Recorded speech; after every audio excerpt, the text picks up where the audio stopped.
Ibinasura ng House Committee on Justice ang tatlong impeachment complaint na inihaan laban kay Pangulong Noynoy Aquino. Nag-ugat ang mga reklamo sa kontrobersyal na Disbursement Acceleration Program at Enhanced Defense Cooperation Agreement. Sa gitna ng pagdinig, nagkainita ng ilang mambabatas at may nagprotesta pa. Makibalita tayo kay CJ Turida.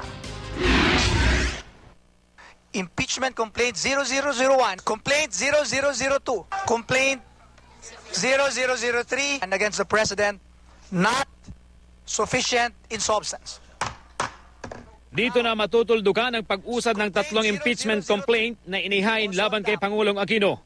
Matapos ang mainit na pagtalakay sa Kamara, idineklarang insufficient in substance ang tatlong reklamong nag-ugat sa pagpapatupad ng Disbursement Acceleration Program o DAP at paglagda ng gobyerno ng Pilipinas at Amerika sa Enhanced Defense Cooperation Agreement o EDCA. Ibig sabihin, hindi sapat ang impormasyong susuporta sa mga reklamo at magtatakda sa jurisdiksyon ng House Committee on Justice. Mariing tinutulan ng mga nag-endorsa ng complaint ang botohan. There was no motion nor objection before we go into this vote. No, there was a motion. Motion coming from the Deputy Speaker. Mr. Chair, that was my point of order, Mr. Chair. No, there was a motion.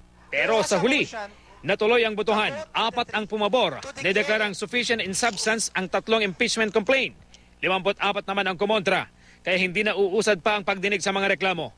Bago nito, mainit ang naging batuhan ng argumento ng mga mambabatas.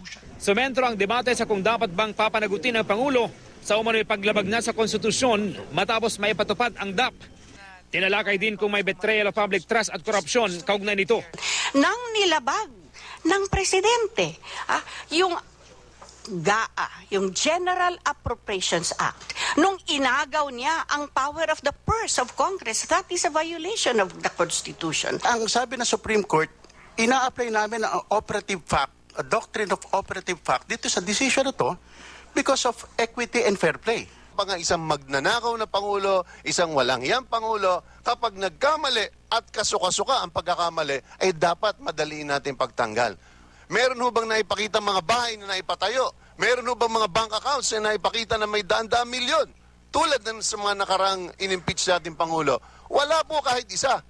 Ang 144 billion ba na winalanghiyang budget ay hindi pa culpable violation?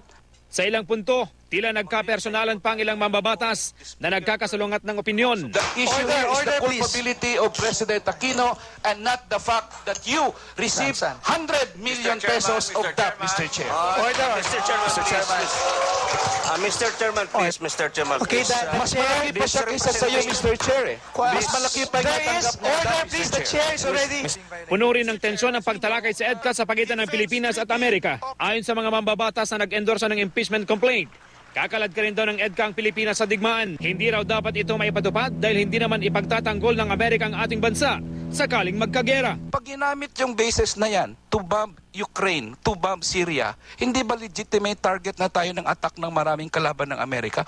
Pinagbenta natin yan sa isang issue na sigurado itagaman sa bato, hindi gegerahin ng Estados Unidos ang China para lang sa atin. The United States considers the South China Sea as part of the Pacific. This enhanced treaty would make sure that if there is an attack on any of our forces in the Panatag Shoal and also in the Calayan Island, there will be a defense from the United States and that will protect us from the bullying of China. The President... CJ Torida, Nagbabalita, Pilipinas.